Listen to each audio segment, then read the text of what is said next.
bem que poder resolver tudo na minha casa, se eu não tenho esse acesso, eu não consigo fazer. Aí entra a informática, eu tenho técnicas, eu tenho a engenharia ou usabilidade. Da mesma forma que a arquitetura, que a engenharia diz, olha, faça uma rampa com tantos graus de inclinação, eu também tenho a técnica da informática para dizer, coloque uma imagem, mas coloque um texto alternativo. Se você tem lá um menu, aquele menu ele pode ser lido. Então eu tenho várias formas de tornar aquele site acessível. O importante é que os que já existam possam ser adaptados e principalmente aqueles que estão montando, sendo reestruturados, já pensem em serem realizados com essa questão da engenharia de usabilidade.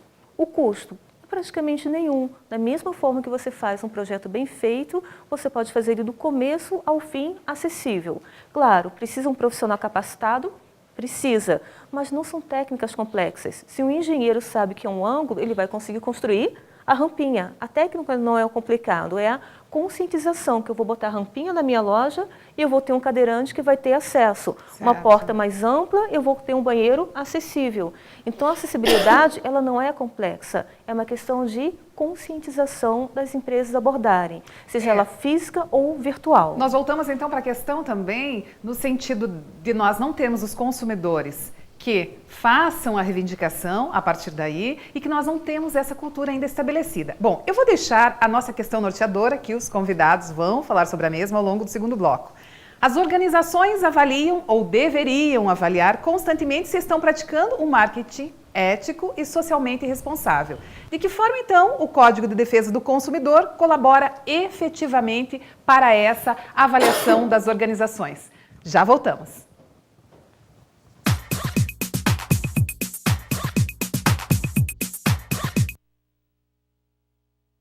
Tudo começa pelo diálogo. Afinal, na cidade onde o abstrato conversa com o figurativo e o sagrado convive com o profano, é que nasceu uma escola de negócios que fala com o mundo. A ESAD, a melhor escola de negócios da Europa, se uniu à FI Business School para trazer para o Brasil o AMP, Advanced Managing Program, o programa de direção geral voltado a executivos que querem dominar a língua do sucesso. ESAD, o diálogo profissional e o acadêmico no mais alto nível.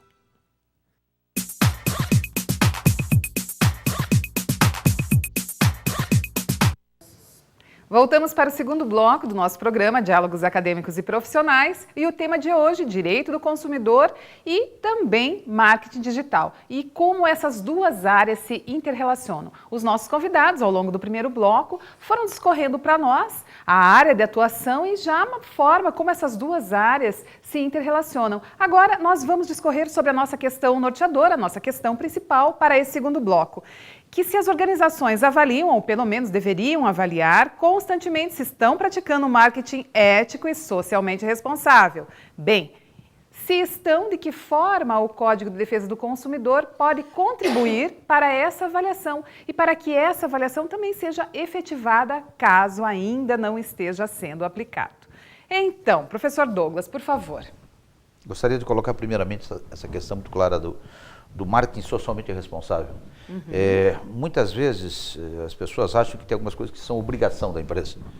Eu acho que teria um pouquinho mais. No Brasil ainda estamos numa fase de transição. Quer dizer, se você for socialmente responsável, se for ecologicamente correto, não te agrega valor à marca ainda. Isso é uma coisa que no Brasil está acontecendo. Quer dizer, as pessoas não preferem comprar esse produto porque é socialmente responsável contra aquele que não é. As pessoas optam muito pelo preço ainda no Brasil. Por questões culturais, sociais, questões econômicas e tudo mais. Em alguns casos, vou dar um exemplo claro, se você pegar, por exemplo, nos Estados Unidos, a Starbucks Café, ela vende uma água mineral que é mais cara que as outras águas, vendidas em outros lugares. Mas as pessoas que compram aquela água sabem que uma parte do valor daquela água é destinada a projetos de fomento a fornecer água potável em países do terceiro mundo. Sim. Poços, inclusive no Brasil. Então, os consumidores preferem aquela água porque é uma água socialmente responsável. É legal isso. Certo. No Brasil, várias tentativas foram feitas. Essas tentativas não deram o resultado esperado. Estamos começando isso, graças a Deus estamos começando. Então, agora, mas seguindo essa direção, professor? Que aqui no Brasil não conseguiram evoluir, mas não, nós estamos indo, mas certo. É importante a gente olhar isso, porque este fato, já pelo fato de ter uma marca mais valorizada por ser socialmente responsável, já inseria um grande incentivo para as empresas serem socialmente responsáveis, porque elas saberiam que o mercado iria valorizar. Sim. Já estamos começando a ter. Então, acho que é um ponto importante a gente colocar aí. Sem dúvida. Algumas empresas que são... é importante do outro lado. Se você for aético ou antiético, você vai ser apedrejado. Se você for ético, você não vai ser valorizado. Isso que é o paradoxal que está acontecendo. E não é só no Brasil. Vários países em desenvolvimento têm essa característica, certo? Países que estão passando por uma fase de transição da pobreza para um país mais evoluído culturalmente, economicamente. Então, dentro desse sentido, é importante a gente olhar que existem muitas coisas, em certos momentos, que vão exigir, sim, certo, leis que vão atrás. E é legal se nós olharmos com o link que falamos de marketing digital, agora há pouco, que o próprio Código Penal brasileiro, ele está sendo adaptado para a área digital. Porque o Código Penal, não sei dizer, 1940... É antigo. Eu não tenho certeza absoluta, mas acho que é isso. Mas acho que é da década de 40. Quer dizer, se falar de crime digital, meu Deus do céu, década de 40 do século passado, não tinha como. Então tem muita coisa se adaptando. Essa fase de mudança está exigindo muita coisa para se falar ainda, para se pensar, para se discutir. Conforme vocês também estavam colocando no primeiro bloco, que o Código de Defesa do Consumidor está fazendo, em 2012, 22 anos. E a tecnologia, com relação aos blogs e sites, também é mais recente, é menos do que isso, né? Nossa, muito recente, que eles estão de 5 anos, Sim. onde você tem a rede social com essa explosão que nós temos hoje. Então é tudo muito novo. Você tem uma rede social que começa com o Orkut, daqui a pouco é o Facebook, daqui a pouco já vem uma nova onda, e elas são muito voláteis. O que hoje é uma moda, daqui a um ano ninguém mais fala sobre ela, já caiu fora de moda, já não faz parte mais da linguagem dos jovens, das pessoas. Então tudo isso é muito rápido. Ninguém imaginava, por exemplo, a questão das redes sociais, o impacto que ela teria, principalmente em relação ao marketing digital. Então, hoje, o consumidor sente no poder de falar, eu não gostei daquele produto para o seu blog, para a sua rede social, e tudo aquilo ali tem um impacto muito grande. E as empresas, inclusive, reagindo. Isso. Tanto que as empresas hoje têm especialistas em marketing digital, em redes sociais, para monitorar as redes sociais e ver se seu produto está sendo bem aceito ou não, e quando não está sendo bem aceito, como eles podem interferir ou remediar aquela situação para que não tenha um nome, como o pessoal brinca, um nome sujo na rede social. Cláudia, essas questões já estão chegando lá no PROCON? Já, só que antes de responder a tua pergunta, eu queria dizer duas coisas. A primeira delas, quando o professor diz das empresas que são socialmente responsáveis e tal, e também tem que ser feita uma avaliação seguinte, que é, algumas empresas usam esse argumento de que são, mas na verdade não são. Tem isso. Né? Esse é um aspecto. Um outro aspecto, quando eu disse na nossa conversa, na pergunta anterior, que a gente precisa evoluir e tal, eu quero dizer que nessa relação entre consumidor e fornecedor, o consumidor é sempre o elo mais frágil. Né? Então, quer dizer, não depende do consumidor, quer dizer, nós precisamos avançar de modo a que, se não houver, quando se fala em conscientização, a conscientização, para ela vir sozinha, demora muito, o Estado tem que interferir legislando no mais das vezes para exigir que as empresas tenham determinadas posturas em relação aos consumidores. Infelizmente, né, quer dizer, essa questão da consciência, eu vou colocar uma rampa assim, com um ângulo assado, para a pessoa poder entrar sem cair, sem se machucar e tal. Seria o melhor dos mundos se não precisasse legislação para obrigar as empresas a fazerem o mínimo, porque é o mínimo isso, né? É enxergar o outro, né? Quer dizer, todos podem entrar na minha casa. Se o fornecedor pensasse assim, seria ótimo. Em relação ao que você pergunta, se o Código do Consumidor, na verdade, ele impõe limites. O objetivo dele é estabelecer limites, contornos à publicidade, ao marketing, quer dizer, você pode empreender no mercado, você pode fazer publicidade dos seus produtos e serviços, não há nenhum ilícito nisso, desde que você respeite a lei. Sem né? dúvida. E eu digo isso quando eu lembro que recentemente, por exemplo, foi feito um anúncio publicitário de uma determinada marca de lingerie, onde uma supermodelo indicava o seguinte. Ah, sim, essa né? eu também lembro. Isso. Polêmica. Dizia, olha, para você dizer pro teu marido que você bateu o carro, você tem que ser bonita verdade. e estar de lingerie, quer dizer... né? Peraí. E ainda mais quem dizendo, né, Cláudia? Isso, é. Então, ela quer dizer, vende todos os produtos possíveis e imagináveis. isso, mas aí existe ética, existe respeito a Sim, valores sim. que nós conquistamos, que as mulheres conquistaram com tanta dificuldade. Quer dizer, nós brigamos por um mercado melhor, por um mercado mais saudável, por relações mais saudáveis. Aí vai alguém na TV e diz assim, não, você é bonita. Você é bonita e Pode bater gostosa carro, e tá de lingerie, fechou. Entendeu? É o suficiente. É o suficiente. Então precisa avançar muito, né? Se não tem a lei, esse é o controle que o Código do Consumidor faz. Então, Cláudia, eu gostaria que você ainda tocasse mais um pouquinho sobre a questão que você falou, que quando o Estado precisa intervir, e também essa conscientização ela não é tão facilmente absorvida. E a escola, já que eu também sei que a sua formação também é na área da educação. Olha, eu sempre digo isso quando estou falando com as pessoas e tal, que eu acho que educar para o consumo não é educar para o consumo adulto, é educar quando eu entro na escola, primeiro ano, primeiro grau, enfim, prézinho, dá para você casar as disciplinas da grade com noções de direito do consumidor, eu não tenho dúvida sobre isso. Né? Poderia, por exemplo, numa aula de química, haver o seguinte link, não sei se essa é a palavra correta, mas enfim, eu vou aprender a tabela periódica, que normalmente não passa de pura abstração para a maioria dos alunos, que eles não conseguem compreender aquilo, mas para que serve isso mesmo? Então vamos lá, eu coloco os elementos lá, os elementos químicos, mostrando na lata de molho de tomate, tá vendo o que tem aqui? Lembra o que você aprendeu na escola? É fazer esse link, é não ensinar a geografia olhando no papel para a pessoa entender o que é um relevo. Não, mas só abrir a janela ali, vamos lá ver como é que é. Então é isso, por quê? Porque é do dia a dia dos alunos. Essas noções de consumo, na matemática. Então, a criança vai com a mãe ao mercado. Então, quanto que custa a pasta de dente? Olha, essa custa R$1, essa aqui custa R$1,30. Isso vai fazer parte do dia a dia da vida dele inteira. Importante. Mas, infelizmente, o conhecimento da forma como é passado, eu penso, é aquilo que eu disse, não passa de pura abstração. A criança não consegue enxergar. Mas eu queria colocar só uma questão que você Sim, falou aí. não. Escola e lei. Eu acho que é importante a gente olhar o seguinte, o que faz, qual é a sequência. Sim, porque vocês estavam colocando que é uma questão cultural do brasileiro, Sim. que também a conscientização, ela é lenta. É, mas é importante a gente olhar. Conscientização tem muito a ver com escola, perfeito? Tem muito a ver. Sim. Lei, tem tudo a ver com governo e com sociedade. Mas é importante que se faça veja uma sequência. A sequência lógica no mundo inteiro, desde que o mundo é fato, certo?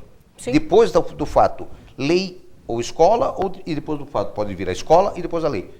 Muitas vezes, muitas coisas que a gente vê, o próprio Código de Defesa do Consumidor veio do fato. Sim. As pessoas Isso é natural. Isso é coisa normal, veio do fato. Do fato se passou a se discutir nas escolas. E da escola foi para o governo e saiu a lei. Então é importante a gente olhar. O que muitas vezes a gente não vê são os fatos que estão acontecendo hoje. Na área digital, a gente tem o fato acontecendo antes da escola, antes da lei. Certo? Isso é uma coisa que está acontecendo hoje. Muitas coisas hoje, por que as crianças sabem mais do que nós? Porque as crianças estão vendo muito mais o fato, para depois a escola e depois a lei. Interessante. Isso é importante olhar. Esse desenvolvimento aí, claro. professor. Bem Então interessante. nós temos que olhar claramente isso. Nós estamos num mundo diferente. Eu costumo diferenciar muito claramente, até 18, 19 anos nós temos os digitais. Essa rapaziada nasceu com o computador na mão. Impressionante. É incrível, o que eles fazem é incrível. 2 anos eles sabem mexer Eles no sabem o que computador. fazer.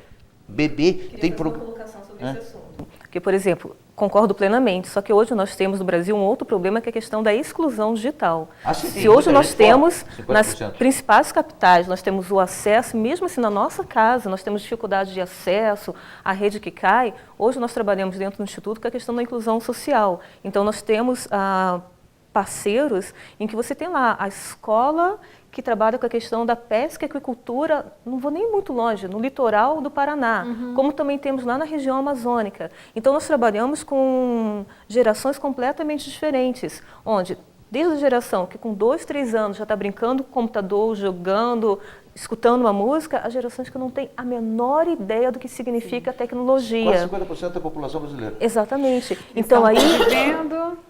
eles sabem pela televisão, porque a televisão chega até eles. Então, nós temos uma diferença muito grande entre uma geração completamente digital, entre uma outra geração que aprendeu o seu convívio com a conviver, não gosta, mas ela teve que aprender a conviver, e nós estamos formando uma outra geração que está completamente excluída.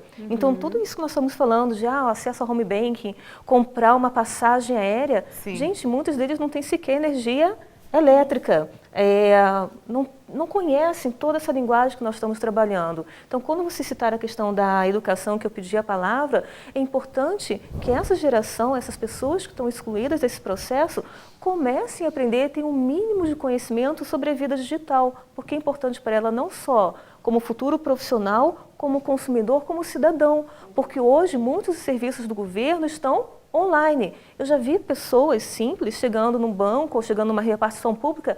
Não, você vai na internet e baixa isso. Sim, exatamente. O que é internet? O que é isso? Que internet baixar? Eu não tenho computador, eu não sei digitar. Exatamente. Aliás, um exemplo também bem mais simples. Às vezes as pessoas têm dificuldade até com o seu cartão do banco, acessar o caixa eletrônico, Sim. gravar a senha e digitar o que precisa ser digitado para chegar naquele serviço que ela quer. Não é verdade? Então imagina, eu não tenho o menor acesso, não conheço informática e eu preciso de um serviço, que às vezes é um serviço público, não estou nem chegando no setor privado e eu necessito utilizar o computador. Então nós temos que ver que eu tenho que ter duas situações diferentes. Claro, a facilidade para quem tem acesso, mas eu também tenho que ter uma outra forma de ter acesso à informação, uma forma mais simples, uma forma mais adequada, ou alguém que me ajude a sentar no computador e fazer a matrícula, a solicitação de um catálogo, de um formulário, etc. Então, também é um direito dessa pessoa que ela está excluída, às vezes não só educacionalmente, como digitalmente. Eu acredito pela evolução, pela estatística que eu estou acompanhando, graças a Deus, acredito que no Brasil vai diminuir. Daqui a um tempo vai ser um número menor. Mas o número é muito alto ainda mas é hoje. muito grande para o nosso país. Quer dizer, pela concentração que nós temos das pessoas morando ao redor dos grandes centros, que a gente tem uma concentração bastante grande, nos grandes centros já tem esse acesso. Agora, tem alguns rincões, apesar que eu vi recentemente, não me lembro onde, um programa de uma oca digital. Os índios preservando a sua cultura através de uma parceria com organizações da internet, Google, etc. A Oca Digital. Então a gente está tendo isso, mas, claro, a perspectiva é uma perspectiva de que vai se extinguir. Não estou dizendo que vai se extinguir a curto prazo de jeito nenhum. Sim, sem dúvida. Mas é importante essa modificação. Esse fato que está mudando. Quer dizer, a gente está tendo o governo mudando, em alguns momentos ainda não mudou.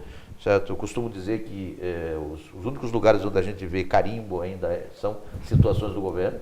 Carimbo é um negócio que não existe. Outro dia me disseram assim, o senhor passa um fax? Eu falei, desculpe, há 8 anos ele saiu da minha casa. Não é do meu escritório, há 8 anos ele saiu da minha casa. Não existe mais fax da minha casa. Mas tem gente. Mas essa não é a realidade da maioria das pessoas. Tem muita coisa ainda ligado nisso. É uma